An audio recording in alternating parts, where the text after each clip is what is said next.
Mr. Rohan Kante, Honorable Minister of ICT, Tourism, and other departments like EMC, Stationery, Honorable dignitaries on the dais, distinguished delegates, members of the industry, academia, and friends. It is a great honor for me to address this distinguished gathering at the 18th edition of the Digital Transformation Conclave here in the vibrant state of Goa. I wish to thank the organizers, ilouge Media, Goa Electronics Limited, and 𝐃𝐢𝐿𝐼𝐺, for convening this important platform which allows us to reflect on the progress India has made in the digital sphere, and more importantly, to chart out the roadmap for the future of AI in emerging technologies.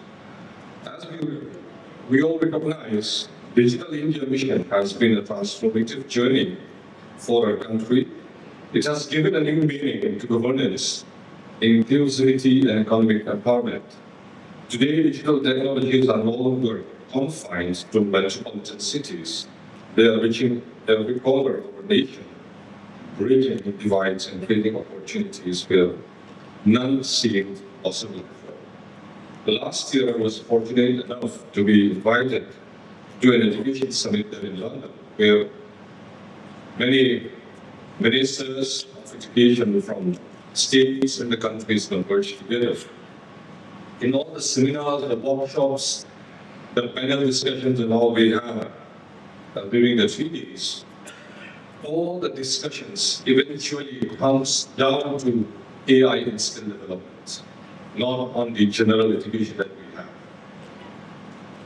And on one of the speeches, on one of the panel discussions that we had, the marketing head of one of the biggest companies in let's say, connected with computers, he said that among the, let's say, he said an example on AI.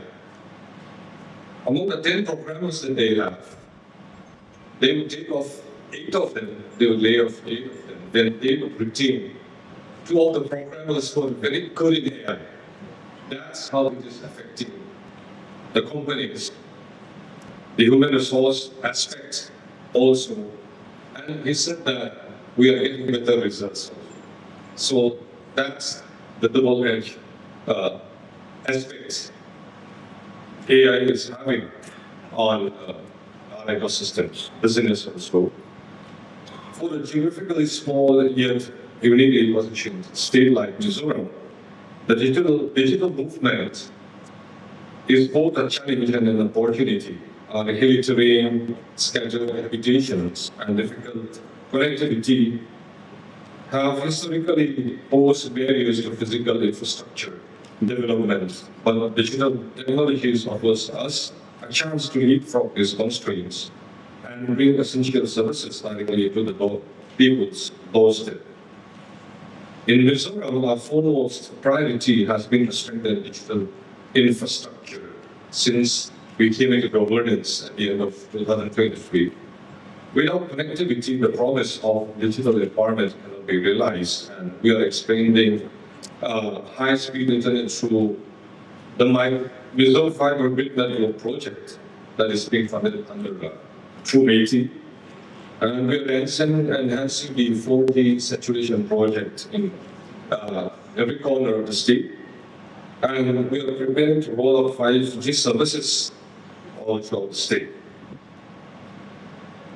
And Mizoram has embraced the vision of e-governance enabled state. Since we are a small state, it's very easy to implement new initiatives.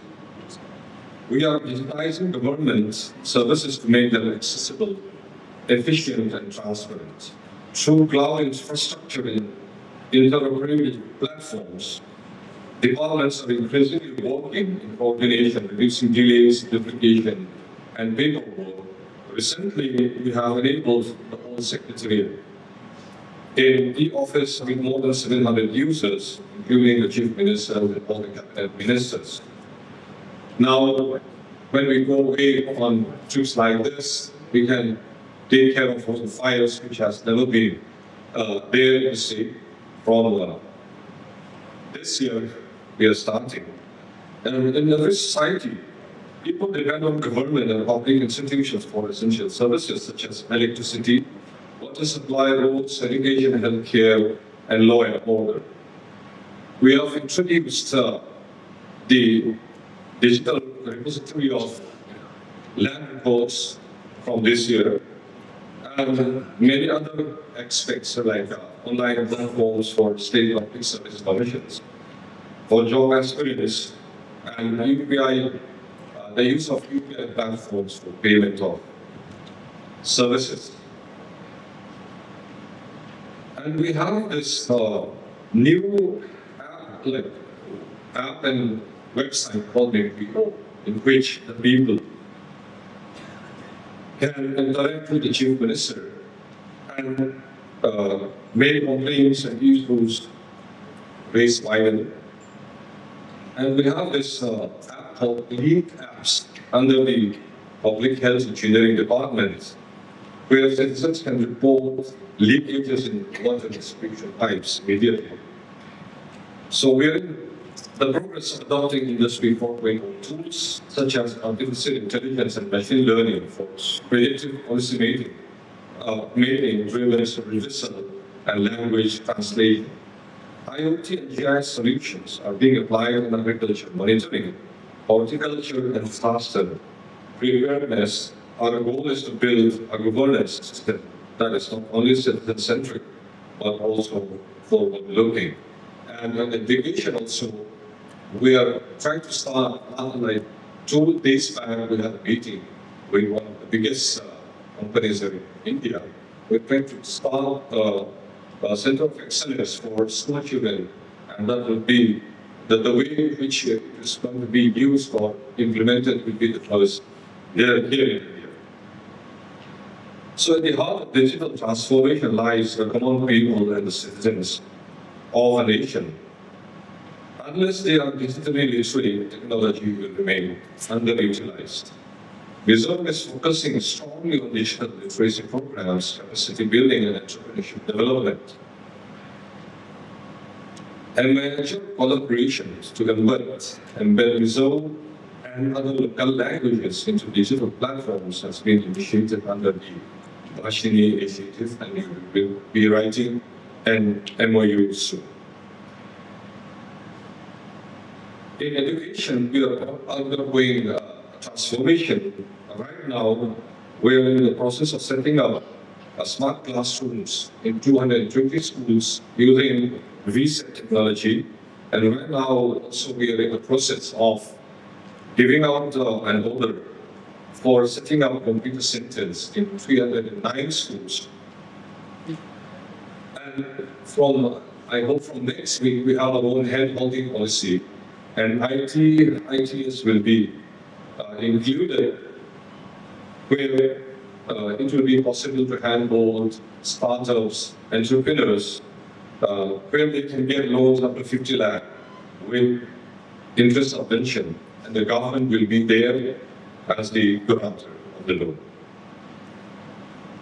We are nurturing digital entrepreneurs through the Mizoram Startup Mission Scheme, which provides incubation, mentorship, and financial support. Our vision is for the Mizoram youth to actively participate and contribute to India's growing digital economy. Recently, I read a book called The Coming Wave by Mr. Mustafa Sulaiman. It was an eye-opener. It was very technical also. He wrote about the pros and cons of AI. So, Honorable dignitaries, digital transformation is not the responsibility of any single state or institution.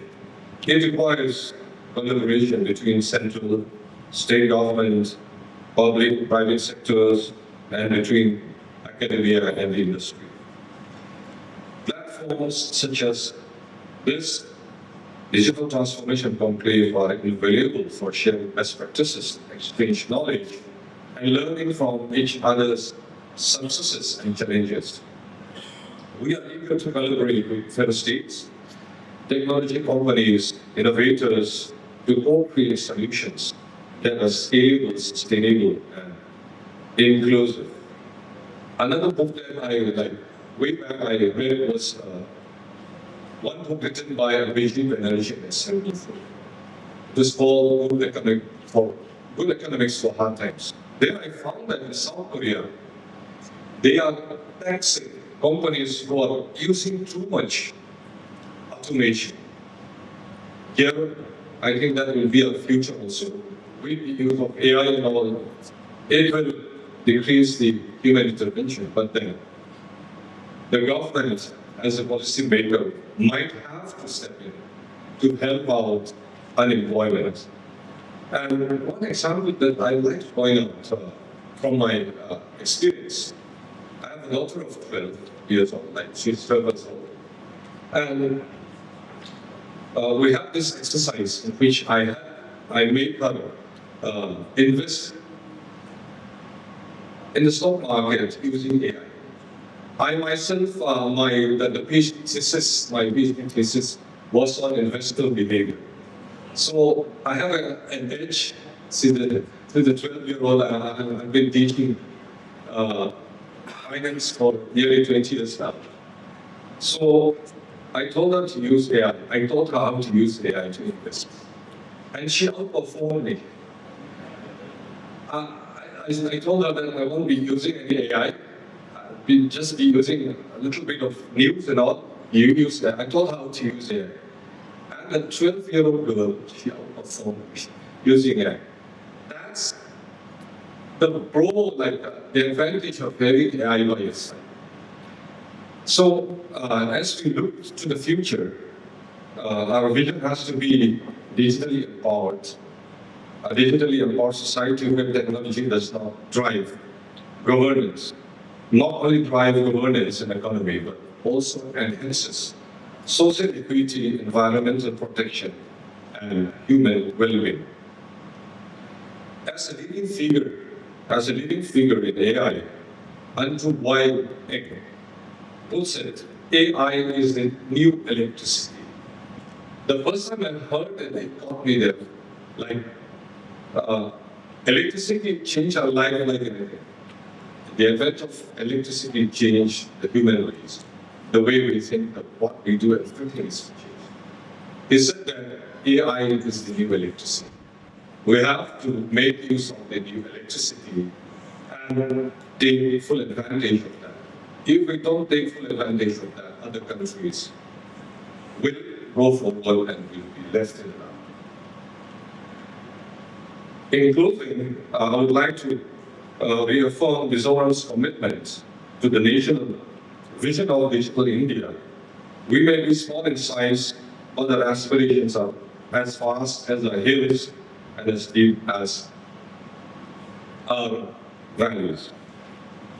With the right support, partnerships, and innovations, Mizoram is ready to contribute meaningfully to India's digital growth story. In conclusion, Digital India is the foundation and Viksit Bharat at 2047 is our goal.